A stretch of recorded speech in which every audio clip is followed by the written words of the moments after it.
Hey everybody, welcome back to the channel. We are back on another episode of the Daily Recap. We've got a lot to talk about today.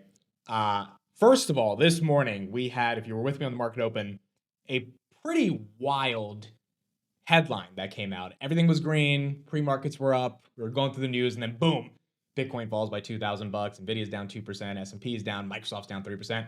We're going to talk about why that happened, the fallout from what happened this morning. It had to do with an AI headline. Once again, the fragility of this AI narrative is becoming more and more fragile every day when these headlines try to take down the narrative, even if there's no truth behind the headline. But nonetheless, the market did react to it. So we'll talk about that today.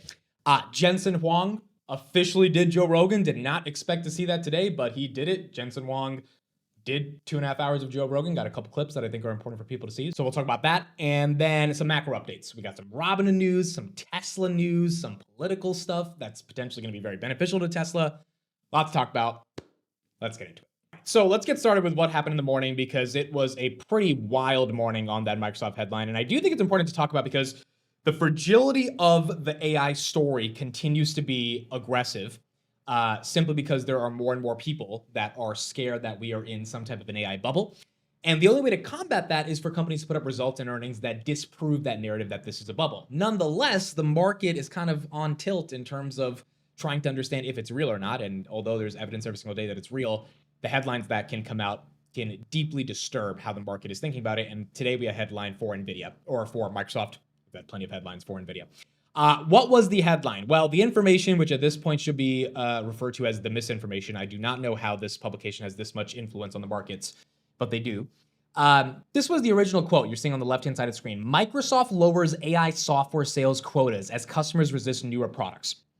And the summary of the article, like literally the one-sentence summary, is that customers are resisting signing up for Copilot subscriptions. Let me know in the comments if you've ever used Copilot before. I've never worked at a corporation that has Copilot subscriptions, but I have heard from many of you guys in the chat every day that Copilot sucks. So I think it's kind of something that's pretty well known. And then after Microsoft came out and explicitly said that we are not lowering our AI software or quote targets for salespeople, which was what the article was accusing them of. This is the exact quote. The company's not lowered its sales quotas or targets for its salespeople. Then the information came out and they changed the headline by saying Microsoft lowers AI software growth targets as customers resist newer products.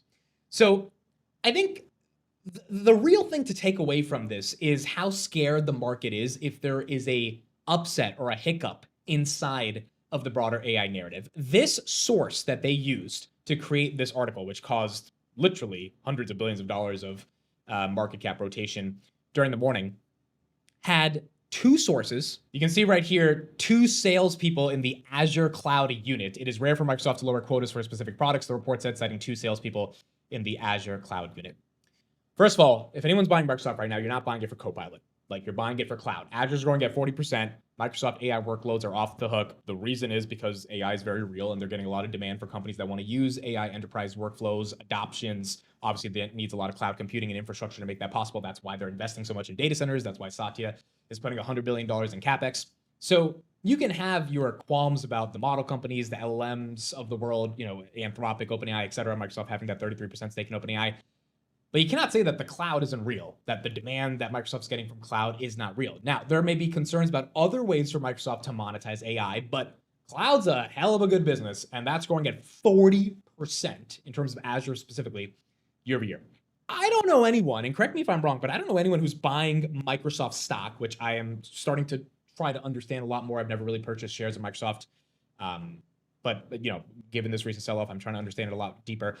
My analysis from the elementary level of due diligence I've done on the company has not come down to, hey, Copilot is something people should be excited about.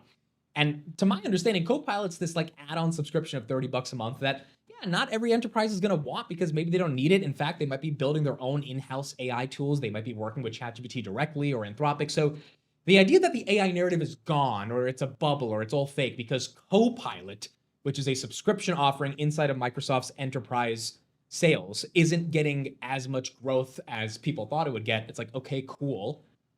Next, because we know that enterprises are using AI. We know that they're using cloud. For cloud, they're using GCP, Amazon, or Microsoft. So that's a winner, and we know that that's going to be continue to be a winning category. Maybe Microsoft doesn't win in Copilot. That does not mean AI is dead. That means maybe other companies are implementing these AI workflows to allow them to get better use cases versus what Microsoft Copilot is offering. So I think the entire story today, if anything, it should be a reason to be like, all right, Microsoft maybe deserves to be down 2-3% of the day, which Microsoft, as of recording this, is down 1.4%. It was down 3%, so a little bit of recovery. But that does not mean the entire market deserves to get hit. And you got the market kind of recovering right here. S&P is green, Nvidia is green, et cetera. So, I mean, it is another argument for why people are scared.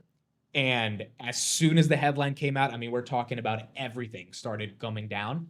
Bitcoin was the first one to fall off. So it seems like the NASDAQ which is tech, essentially, and AI is correlated with crypto, and they're going back and forth. But if there's going to be a headline to take this down, this was not the headline. And if there is going to be another headline, which I'm sure there will be in the future, it's very important to not panic when this stuff happens until you actually have some hard set of data that shows, like actual earnings data, that shows that companies are not buying GPUs. Companies are taking back their forecasts for earnings. Companies are not knowing how to monetize AI. Like, we need real hard proof, not journalists that are trying to move the market by putting out an article. So overall, story was a nothing burger, but it is very important to understand how fragile the AI narrative is and how you're going to need a lot more earnings growth to continue proving to people that AI is very real.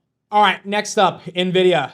Jensen did it. He did Joe Rogan. This was super exciting to see. There you go. Jensen and Joe Rogan. There's a lot to dive into. A lot of stuff was said in this podcast. Nothing super crazy, I think, was said. I'm still going through all the different summaries of what I'm getting, but I mean, at its core, everything that Jensen has said. Jensen has done a lot of interviews over the past couple of years.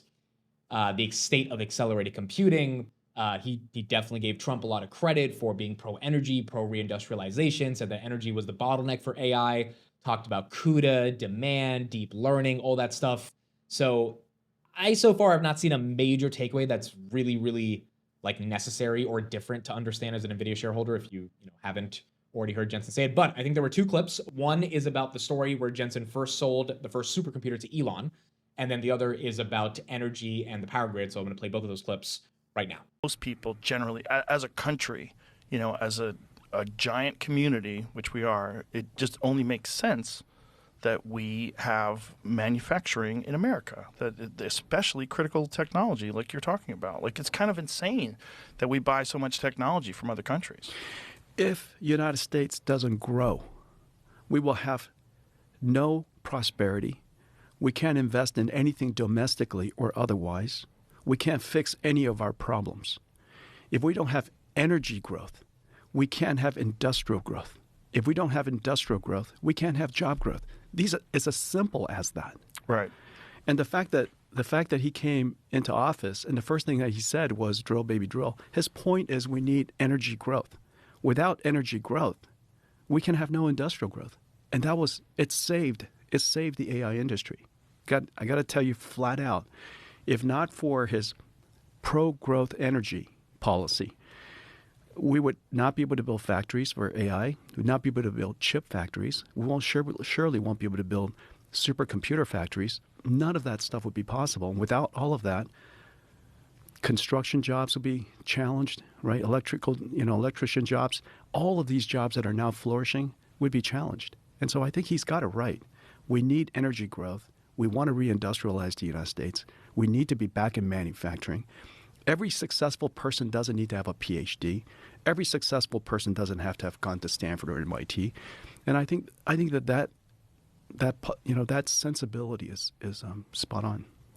Is my point. So currently, that is a big bottleneck, right? Is energy? Yeah, it is the bottleneck. The bottleneck. Yeah. Is this so? Was it Google that is making nuclear power plants to operate one of its AI factories? Oh, I haven't heard that, but I think in the next 6-7 years, I think you're going to see a whole bunch of small nuclear reactors.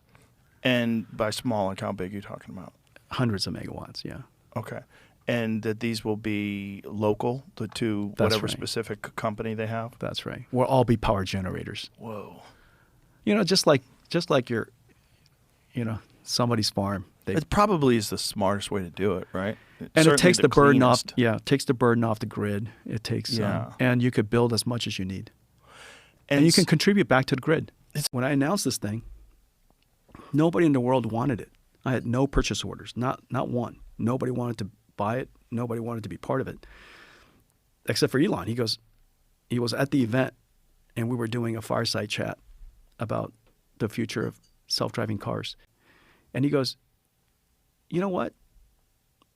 I have a company that could really use this. And I said, wow, my first customer. And so I was pretty excited about it. And he goes, yeah, we have this company. It's a nonprofit company. And all the blood drained out of my face. I just spent a few $1 billion building this thing. It cost $300,000. And, you know, the chances of a nonprofit being able to pay for this thing is approximately zero. And he goes, you know, it's an AI company, and it's a nonprofit, and we could really use one of these supercomputers.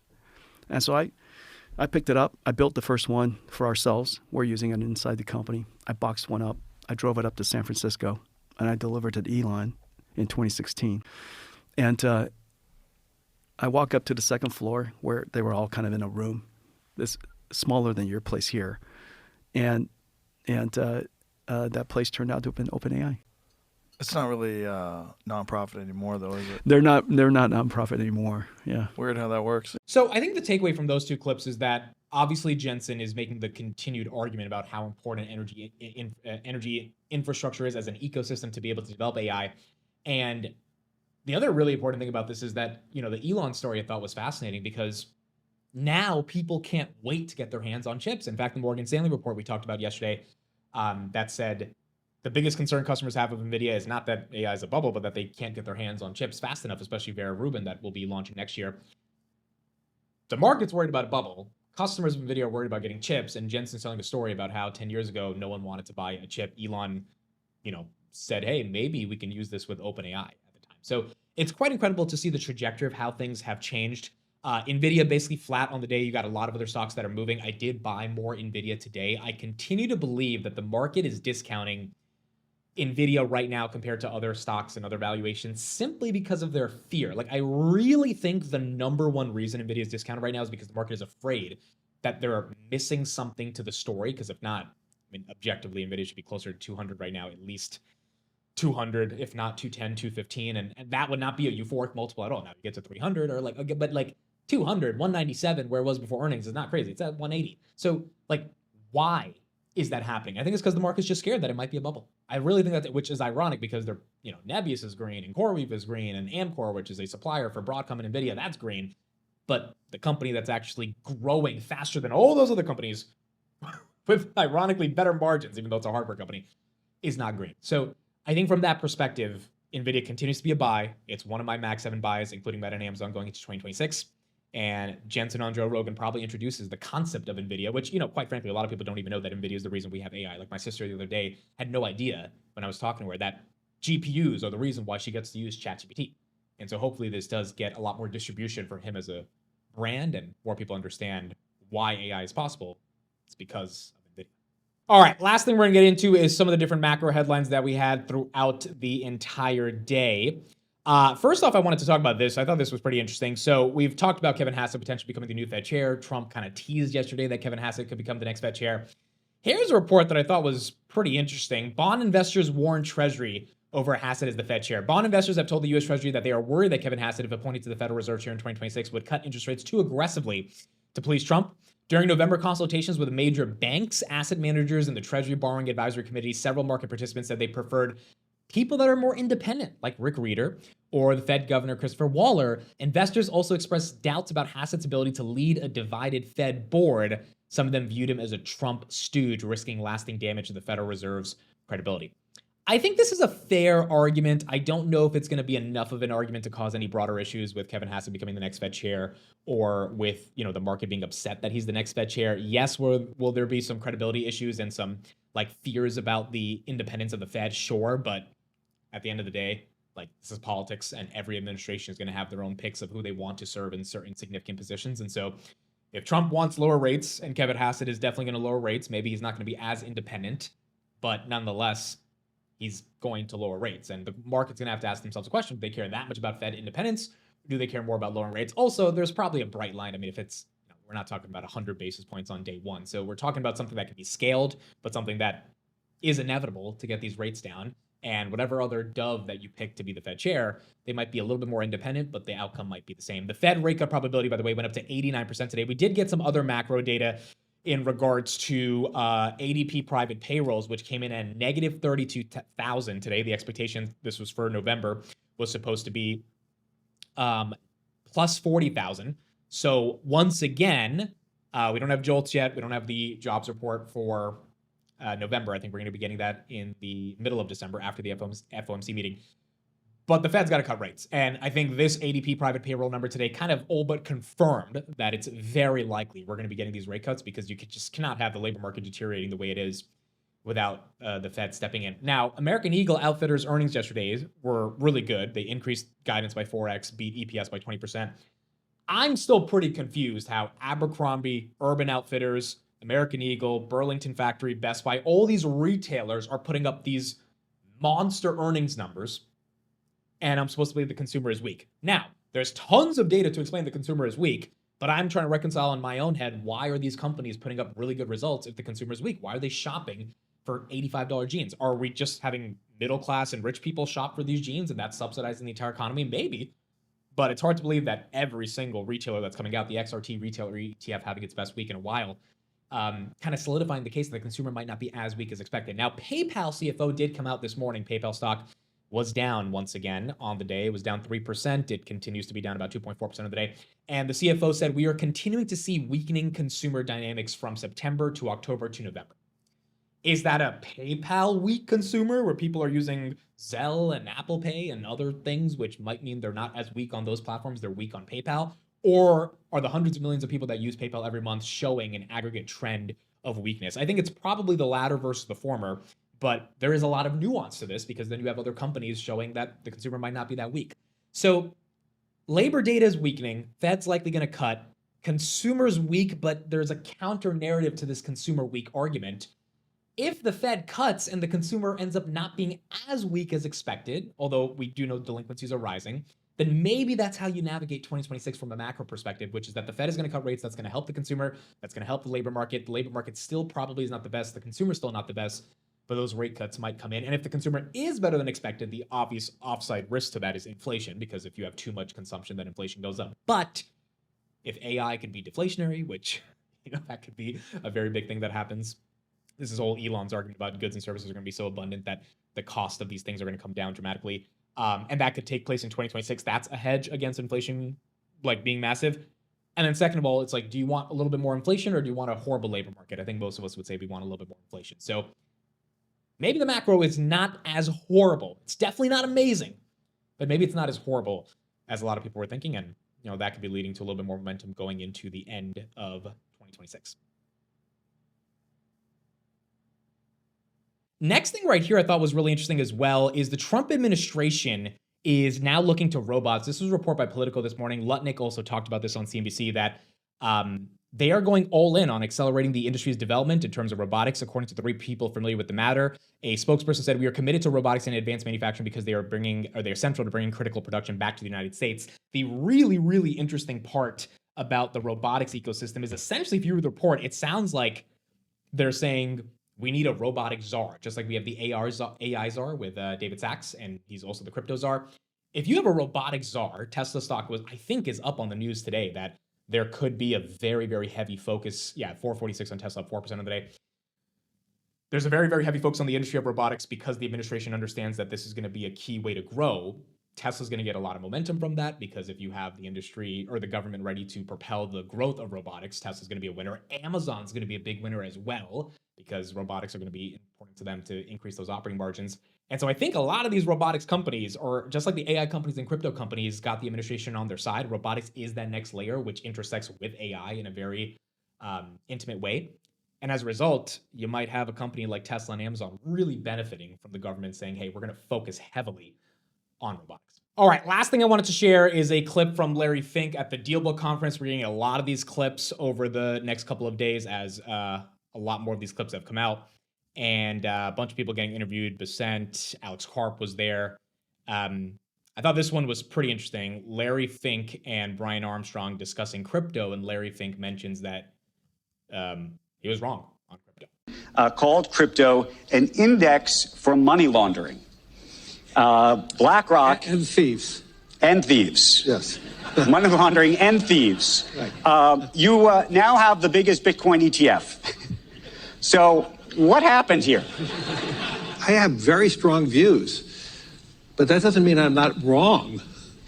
By having strong views, you have to test yourself and ask yourself. And, in my role, I see, thousands of clients a year. I have, governmental leaders, and we have these conversations, and my thought process always evolves. And this is a very glaring public example of a big shift in my opinion. So obviously in the world of tokenization, and as tokenization continues to expand, more people get excited about it. You see Larry Fink from BlackRock saying this like multi-trillion-dollar opportunity.